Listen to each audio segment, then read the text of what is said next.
Hello students, how are you? Very good students. आपको daily अपना target बनाना है, उस टारगेट को अचीव करना है, उसके अकॉर्डिंग ही आगे बढ़ना है।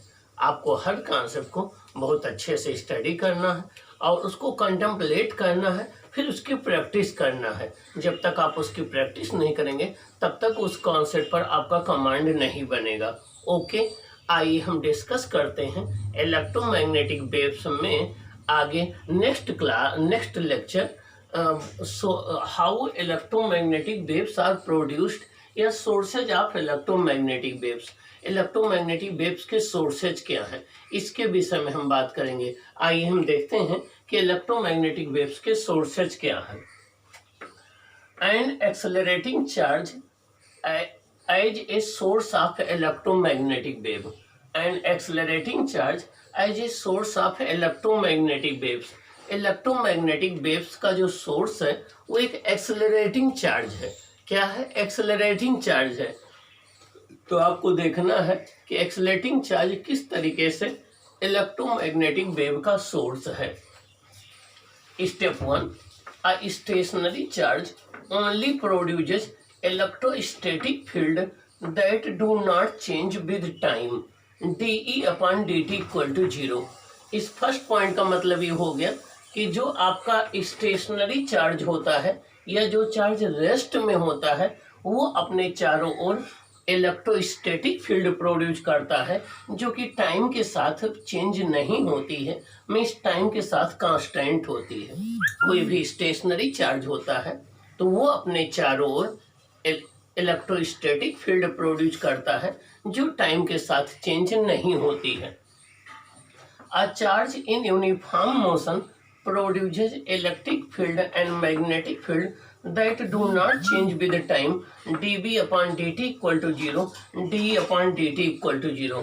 कोई चार्ज जो यूनिफॉर्म मोशन में होता है वो अपने चारों ओर इलेक्ट्रिक फील्ड और मैग्नेटिक फील्ड दोनों को प्रोड्यूस करता है और वो ये दोनों फील्ड टाइम के साथ चेंज नहीं होते हैं, टाइम के साथ चेंज नहीं होते हैं और इसलिए dB अपॉन dt 0 होता है, dE अपॉन dt 0 होता है। दोनों केस ये होल्ड करता है। आइए नेक्स्ट पॉइंट देखें। इससे आपको ये क्लियर हो गया कि ना तो स्टेशनरी चार्ज और ना यूनिफॉर्म वेलोसिटी से मूविंग चार्ज, ये दोनों इलेक्ट्रोमैग्नेटिक वेव के सोर्स नहीं हो सकते। ना तो स्टेशनरी चार्ज और ना यूनिफॉर्म वेलोसिटी से मूविंग चार्ज, ये दोनों जो है ये दोनों आपके इलेक्ट्रोमैग्नेटिक वेव्स के सोर्स नहीं हो सकते।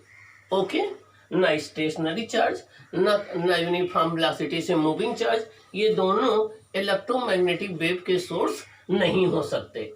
अब आइए नेक्स्ट स्टेप, मैक्सवेल क्या कहते हैं। अकॉर्डिंग टू मैक्सवेल के according an accelerating charge produces electromagnetic waves. Maxwell ये कहते हैं, उनकी इलेक्ट्रोमैग्नेटिक वेव थ्योरी ये कहती है कि कोई एक एक्सेलरेटिंग चार्ज होगा तो वो इलेक्ट्रोमैग्नेटिक वेव्स को प्रोड्यूस करेगा।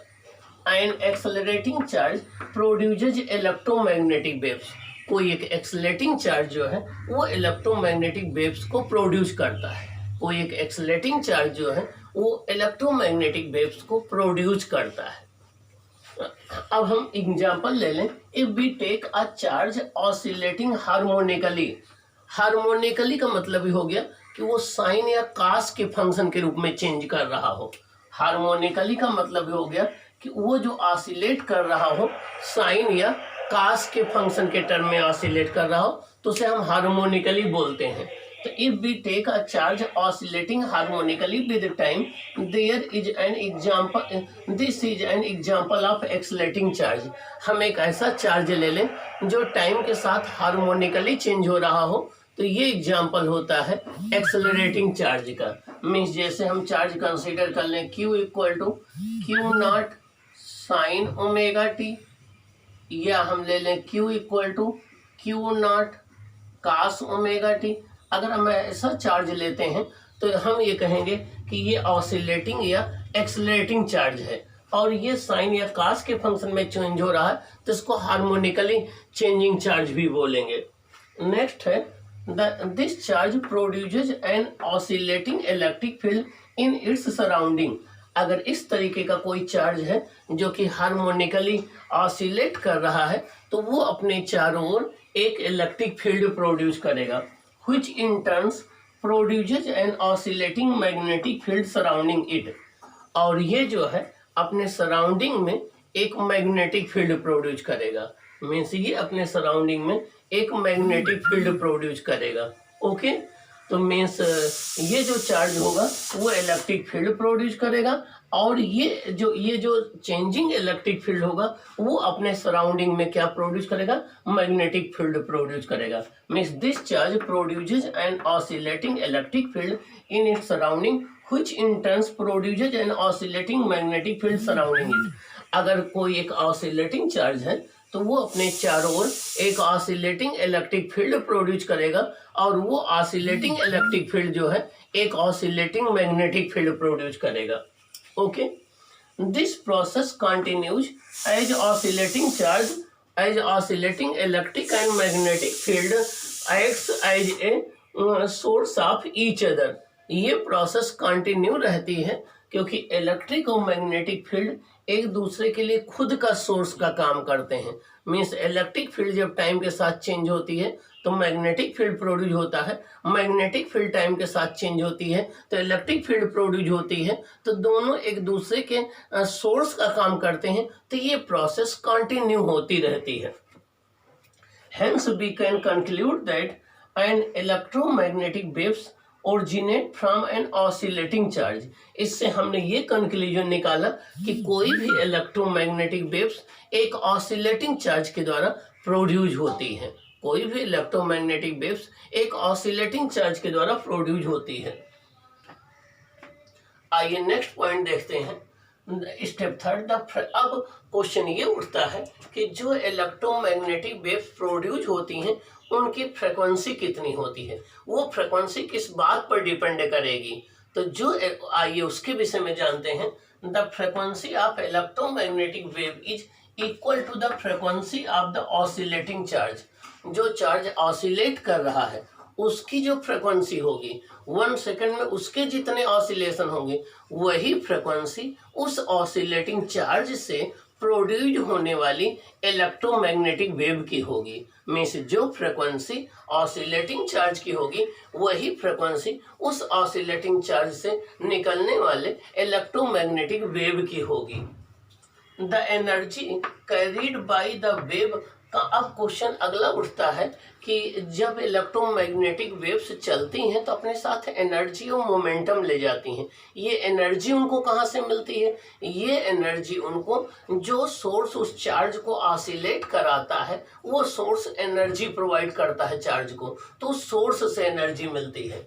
The energy carried by the wave comes from the source which makes the charge oscillating। Means जो सोर्स चार्ज को ऑसिलेट कराता है उससे एनर्जी इलेक्ट्रोमैग्नेटिक वेव्स को मिलती हैं। और याद रखना चार्ज खुद इलेक्ट्रोमैग्नेटिक वेव्स के साथ आगे नहीं बढ़ता है, ये केवल अपने जगह पर ही ऑसिलेट करता है और इलेक्ट्रोमैग्नेटिक वेव्स को रेडिएट कर देता है। From the above discussion, we conclude that to produce an electromagnetic wave, we require an AC circuit in which charge oscillate with the frequency nu। ऊपर की इन बातों से हमें क्लियर हो गया कि अगर हम इलेक्ट्रोमैग्नेटिक वेव्स को प्रोड्यूस कराना चाहते हैं तो हमें एक एसी सर्किट चाहिए, क्योंकि डीसी सर्किट में तो चार्ज कांस्टेंट होता है तो इलेक्ट्रोमैग्नेटिक वेव्स प्रोड्यूस होंगी नहीं। हमें एक अल्टरनेटिंग सर्किट चाहिए, एसी सर्किट चाहिए, जिसमें चार्ज जो है वो न्यू फ्रीक्वेंसी से ऑसिलेट कर सके, जिसमें चार्ज न्यू फ्रीक्वेंसी से ऑसिलेट कर सके। Therefore it is easier to generate low frequency waves such as radio waves. तो जो लो फ्रीक्वेंसी की वेव्स होती हैं जैसे रेडियो वेव्स हैं जिसकी फ्रीक्वेंसी 10⁻⁶ से 10⁻⁹ हर्ट्ज होती है, तो लो फ्रिक्वेंसी की वेव्स को हम एक्सपेरिमेंट के द्वारा जो है प्रोड्यूस कर करके उसको डेमोस्ट्रेट कर सकते हैं, लेकिन हाई फ्रिक्वेंसी की वेव्स को एक्सपेरिमेंटली प्रोड्यूस करना मुश्किल पड़ता है। However, it is not possible to demonstrate the experimentally to produce light waves of high frequency 10 to the power 14 हर्ज। लेकिन अगर हम हाई फ्रिक्वेंसी जैसे लाइट वेव्स हैं जिनकी फ्रिक्वेंसी 10 to the power 14 हर्ज है, उनको हम एसी सर्किट से नहीं प्रोड्यूस कर सकते हैं, उनको लेबोरेटरी में हम प्रोड्यूस करके डेमोस्ट्रेट नहीं कर सकते हैं, क्योंकि आज तक जो ऑसिलेटर बना है, मॉडर्न ऑसिलेटर है maximum frequency 10 to the power 11 हर्ज। आज तक जो मैक्सिमम ऑसिलेटर बना है उसकी फ्रिक्वेंसी 10 to the power 11 हर्ज होती है। मींस एक सेकंड में वो 10 to the power 11 times oscillate कर सकता है। तो इस मैक्सिमम 10 to the power 11 हर्ज तक की फ्रिक्वेंसी की वेव्स को एसी सर्किट के द्वारा प्रोड्यूस किया जा सकता है। इससे ज़्यादा फ्रिक्वेंसी की वेव्स को एसी सर्किट के द्वारा प्रोड्यूस नहीं किया जा सकता है। उसके लिए फिर हमें डिफरेंट मेथड सोचने होंगे।